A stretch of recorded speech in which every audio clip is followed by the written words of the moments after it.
Yo, what's up sa inyo mga ka-adventures? Yan, panibagong araw na naman at panibagong vlog na naman ng ating matutunghayan, no? Yan, today ay matagal-tagal tayo hindi nakakapag-vlog kasi medyo busy sa trabaho, yan. Pero meron tayong ano ngayon, guys. Meron tayong bagong camera, yan. Ito yung Osmo Action 4, no, na binili natin sa Shopee. Yan, medyo nakapag-ipon din tayo dahil nakapagtrabaho tayo. Yan, titignan natin yung quality niya, no. Ito yung nakikita nyo ngayon, yan, itong front view, no. Yan. So far nakaset siya sa 1080p, yan, 60 frames per second. Naka-rock steady yung kanyang electronic image stabilization, no. Kumusta naman ba yung quality ng ating bagong camera? Ito yung ating pang gagawin na ano, no, front cam, yan, sa mga adventures natin. Para naman nakakausap ko kayo mga ka-adventures, no. Ito nga pala yung selling point ng DJI Action 4 sa akin, is yung pwede kang mag-connect ng Bluetooth mic, no, yung DJI Mic 2. Yan yung selling point niya sa akin kasi pwede mo siyang ma-connect wirelessly, no, sa mga hindi pa nakakaalam. Though marami nang nag-review nito, disclaimer lang, ito yung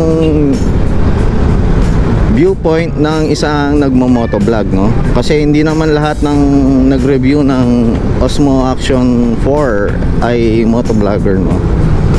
Sa akin kasi kaya nagustuhan ko to is yun nga, makakapag-connect ka ng mic na wireless. Kunyari yan, ginagamit natin siya as front cam, no? Hindi ko na kailangan mag-connect ng wire. Hindi na ako mahihirapan na magko-connect ng wire tapos nakasabit pa sa akin dito, no. Pangit kasi pag nadaming nakasabit tapos biglang mahihila, no, and matatanggal yung microphone natin. Pero ngayon, since meron na tayong ganyan, no, pwede tayong bumili ng DJI Mic 2, no, na transmitter. Today nga pala ay ikot-ikot lang tayo dito sa Angeles, no.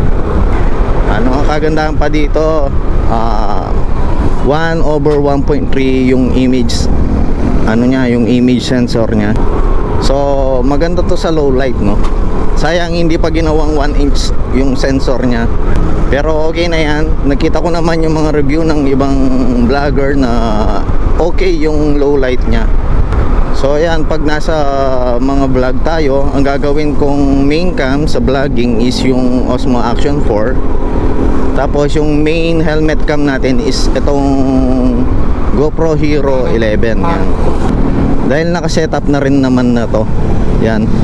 Ito yung helmet cam natin, tapos yung vlogging cam natin, yan. Kunyari sa mga bumaba na tayo sa motor, no. Ito yung magiging vlogging cam natin, yung Osmo Action 4. Kasi hindi na ako mahihirapan, pwede mo lang isabit dyan, tapos meron ka ng wireless microphone niya. Isa pang selling point sa akin ng Osmo Action 4, no, yan, makikwento ko na rin bakit binili ko talaga tong Osmo Action 4 is nagmura siya ngayon kasi meron ng Osmo Action 5 Action 5 na lang pala, meron ng Action 5 na Action 5 Pro.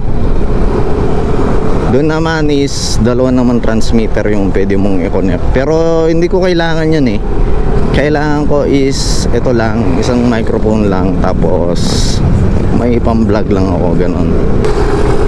Nagmura kasi yan mula nung ilabas nila yung Action 5, since nakuha ko to package na libre na yung selfie stick, no. Tapos meron pa siyang 3 battery and may charger na rin. Kagandahan pa nung charger na yun is pwede mo siyang gamiting power bank. Kunyari na lowbat yung phone mo, pwede mo siyang isaksak doon. Kaya okay na rin, no. Yung nakikita nyo ngayon is 1080p, no, 60 frames per second. pinareho ko dito sa gamit ko dito kasi sa YouTube, sa motovlogging, hindi naman professional yung pag-edit ko, no. 1080p lang naman yung ina-upload kong video resolution, no. Enough na yun sa mga halos lahat ng devices ng mga nanonood sa akin, lalo na yung mga dito sa Pilipinas kasi halos 1080p lang naman yung resolution ng mga phone natin eh. Madalang yung kaya yung 4K, kunyari yung mga iPhone, ganun. Pero karamihan sa mga Android users is 1080 lang yung kaya ng nila. Malinaw na rin naman yun, lalo na kung YouTube lang naman at saka Facebook, no, yung pag-uploadan natin. Isa pang dahilan ko bakit kinuha ko tong Action 4 at hindi na lang ako kumuha ng GoPro Hero 11, no? Kasi pwede naman yan eh. Kasi at least yung mga binili kong battery compatible na rin sana sa bagong bagong camera. Hindi eh, yung dahilan ko kasi is prone sa overheat yung GoPro, no? Kaya medyo nagsuswitch na rin ako sa DJI action camera. Kasi ilang beses yan ginamit ko sa gig yung GoPro Hero 11, no, as main cam ko. Tapos ilang beses namatay yung GoPro Hero 11, no. Hindi ko alam kung bakit. 1080p lang naman yung resolution na sinet ko. Ang alam ko kasi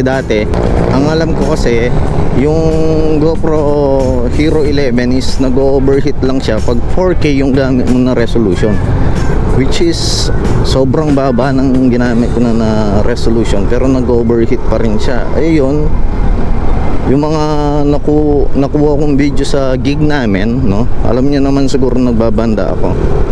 Yung nakunan kong video sa gig namin is putol. Hindi tapos yung kanta namin, yan. Hindi ko mai-upload yung mga kanta, no, kasi wala, bitin eh. And kasabay ko din ginamit yung Action 4, which is ginamit ko dun sa drummer namin, no. Siya yung bali naging drum cam yung Action 4. Hindi siya nag-overheat the whole set namin. Yan, never pa ako naka-experience sa Action 4 ng overheating. Yan. Yun yung issue bakit napabili ako sa DJI. Yan. Kasi kahit anong ganda ng kunyari yung mga content mo, tapos biglang mag-overheat yung camera mo, no, wala, patay, sayang yung moment, sabi nga nila. Yan. More on testing lang naman to. So far okay pa naman, no, hindi pa naman nag-shutdown. Pero tinest ko na to sa walang airflow na environment, yung nasa gig namin. Hindi naman siya nag-overheat, hindi kagaya ng GoPro. Yung isang set namin is 1 oras, tapos 3 beses nag-overheat yung GoPro. Lagi mo pa siyang inaalala, tinitignan mo kung nagre-record pa ba siya o nag-overheat na, no. Since wala naman akong cameraman pag nag-gig kami, syempre bawas na sa isipin ko yung hindi mag-overheat yung camera na dala ko, no.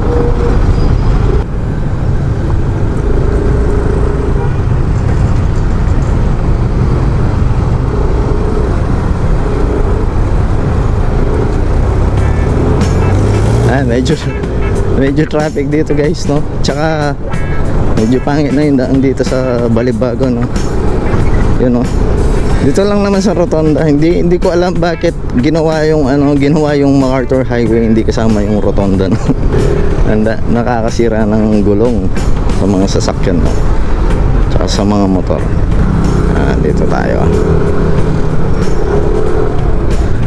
Nandito tayo sa Angeles City, guys.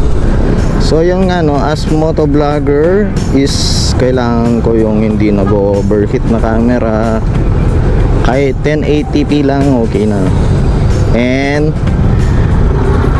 mura yung mura yung Action 4 kung tutuusin sa GoPro. Sa GoPro kasi Bumili pa ako ng extra battery, limang extra battery na sa Action 4 hindi mo na kailangan bumili kasi included na siya sa package, no? Pati yung charger ng extra battery is included na, which is GoPro. Yun nga, kung i-compare mo, gagastos ka pa ng dagdag na accessories. Tapos ngayon pati yung selfie sticks is included na. So ang dami kong, kung ito yung unang kamerang binili ko, malamang ang dami kong natipid sa mga vlogging gears ko, no? Baka bumili pa ako ng Action 4 dalawa kasi front cam and helmet cam, no?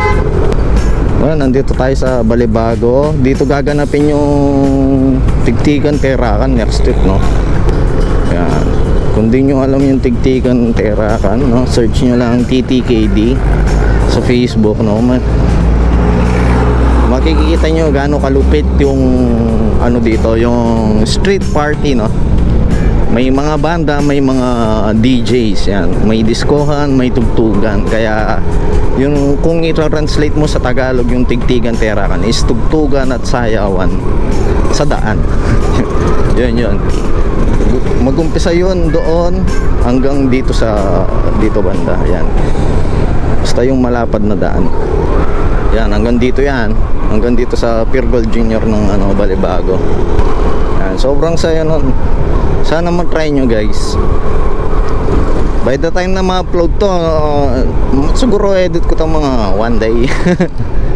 Pag sinipag-sipag ng konti, medyo mahaba ako mag-edit, no?